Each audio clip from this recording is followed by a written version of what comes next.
اگر آج کوئی ایسی چیز جو ہماری اس زندگی کو چیلنج کر رہی ہو، ہمارے کاروبار کو چیلنج کر رہی ہو، ہماری تجارت کو چیلنج کر رہی ہو، ہماری صنعت کو چیلنج کر رہی ہو، ہماری زندگی کے مفادات کو چیلنج کر رہی ہو، ہم بیدار ہو جاتے ہیں۔ اور اگر کوئی یہ کہہ دے کہ میاں کل کی زندگی تمہاری خطرے میں ہے، جو تمہارا یہ طرز عمل زندگی کا ہے، اس سے تمہارے کل کی زندگی خطرے میں ہے، تو آدمی کی دلچسپی نہیں رہتی۔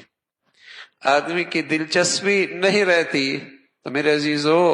اس زمانے کے اندر بھی دین کی شکلیں موجود تھی، لیکن اس دین پر ایمان مردہ ہو چکا تھا۔ اس دین پر ایمان، اس میں تازگی نہیں تھی، اس میں قوت اور طاقت نہیں تھی۔ آج بھی یہی حال ہے۔ کچھ نمازیں تو ہیں، کچھ روزے بھی ہیں،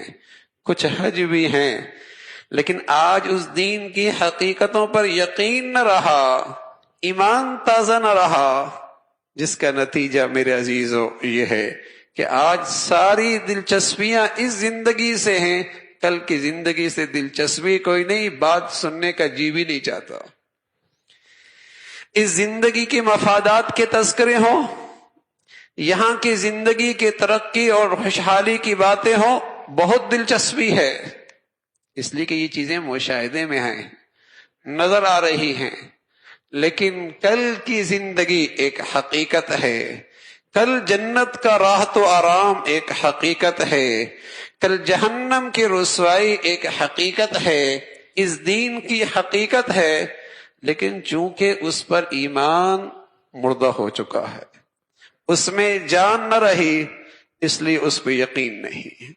اس سے ہمارے اندر حرکت نہیں آتی۔ تو میرے عزیزو، آج دنیا میں جس چیز کی کمی ہے وہ ایک چیز ہے، وہ تازہ ایمان کی کمی ہے۔ مسلمانوں کے پاس کسی چیز کی کمی کوئی نہیں، اللہ نے وسائل بھی دے دیے، علم و ہنر بھی دے دیا، اور جسے کہیں کہ زمینی خزانے بھی ان کے جھولی میں ڈال دیے، لیکن پھر بھی دنیا کی نظریں ان سے کیوں پھر گئی اور دنیا کی نظروں میں ذلیل اور رسوا کیوں ہو گئے؟ تو اللہ نے آگاہ فرمایا ہے، وَأَنْتُمُ الْأَعْلَوْنَ إِن كُنتُم مُؤْمِنِينَ، تم ہی سر بلند رہو گے اگر تمہارا ایمان ٹھیک ہو۔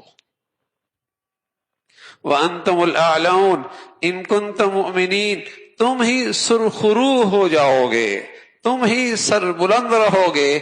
ان کنتم مؤمنین، اگر تمہارا ایمان ٹھیک ہو، اگر تمہارے ایمانوں میں تازگی ہو۔